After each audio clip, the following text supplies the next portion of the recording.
രാമജന്മഭൂമിക്ക് വേണ്ടി സ്വന്തം ജീവിതം ഒഴിഞ്ഞുവെച്ച വ്യക്തിത്വമാണ് അശോക് സിംഗാൾ.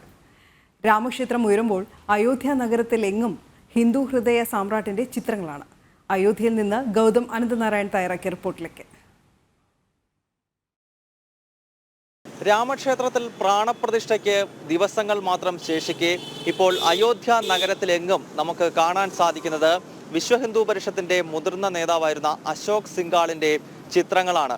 ഞാനിപ്പോൾ നിൽക്കുന്നത് റാംപത്ത് എന്ന അയോധ്യയിലെ ഏറ്റവും പ്രധാനപ്പെട്ട പാതയുടെ മധ്യഭാഗത്താണ്. ഇവിടെ നമുക്ക് കാണാം ഓരോ പോസ്റ്റുകളിലും അശോക് സിംഗാളിന്റെ ചിത്രങ്ങൾ നിറഞ്ഞിരിക്കുന്നു എന്നുള്ളതാണ്. അതായത് അയോധ്യ രാമജന്മഭൂമി മുന്നേറ്റത്തെ മുന്നിൽ നിന്ന് നയിച്ച വ്യക്തിത്വമാണ് അശോക് സിംഗാൾ. അദ്ദേഹം ഉത്തർപ്രദേശ് സ്വദേശി തന്നെയാണ്. യുപിയിലെ ആഗ്രയിലാണ് അശോക് സിംഗാൾ ജനിച്ചത്. പിന്നീട് 1942 അദ്ദേഹം രാഷ്ട്രീയ സ്വയംസേവക സംഘവുമായി ബന്ധപ്പെടുകയും പിന്നീട് സംഘത്തിന്റെ മുഴുവൻ സമയ പ്രചാരകനായി 1983 വിശ്വ ഹിന്ദു പരിഷത്ത് ഔദ്യോഗികമായി രാമജന്മഭൂമി മുന്നേറ്റം ഏറ്റെടുക്കുന്നത്. പിന്നീട് 1984 ഡൽഹിയിൽ വെച്ച് ആദ്യത്തെ ധർമ്മസൻസദ് നടക്കുന്നു. ആ ധർമ്മസൻസദിന് നേതൃത്വം കൊടുത്തത് അശോക് സിംഗാളാണ്. അശോക് സിംഗാൾ VHPയുടെ അന്താരാഷ്ട്ര വർക്കിംഗ് പ്രസിഡന്റ് ആയിരുന്ന കാലത്താണ് അയോധ്യ രാമജന്മഭൂമി മുന്നേറ്റം കത്തിക്കേറിയത്. അങ്ങനെ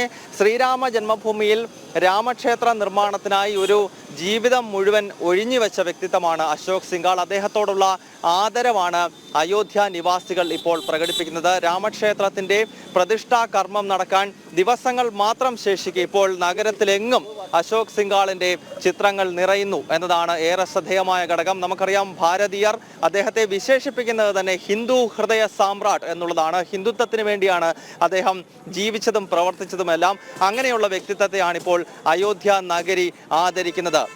അയോധ്യയിലെ റാംപത്തിൽ നിന്നും ഉണ്ണി കെ വാര്യർക്കൊപ്പം ഗൗതം അനന്തനാരായണൻ, ജനം.